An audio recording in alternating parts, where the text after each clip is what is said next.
فارس او د روم د فوجانو دا یو دستور و. کله چې به یو جماعت په بل جماعت باندې غالب شولو، کم جماعت چې مغلوب شوی و هغه جماعت ته شکست ملو شوی و، نو دغه خلک چې دا غالب وو دوی به تفاخرا د شهرت پسندۍ په نیت سره د هغه مغلوبو خلکو کوم سردارانو د هغوی سرونه به کټ کړل او خپلو مشرانو ته به راوړل. یو وخت داسې راغی چې د حضرت ابوبکر صدیق رضی الله عنه په خلافت کې عقبه ابن عامر سره یوه قافله وه، یو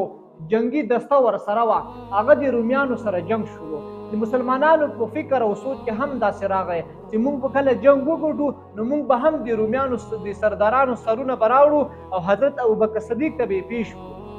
نو کله چې داسې وشول سره د حضرت عقبه ابن عامر هغه د رومیانو کوم د سردارانو سرونه وو هغه یې راوړل حضرت ابوبکر صدیق ته یې پیش کړل. کله چې ابوبکر صدیق دا حالات ولیدل هغه ډېر دغه حالات ناګواره کړل، ناخوښ یې کړل او حضرت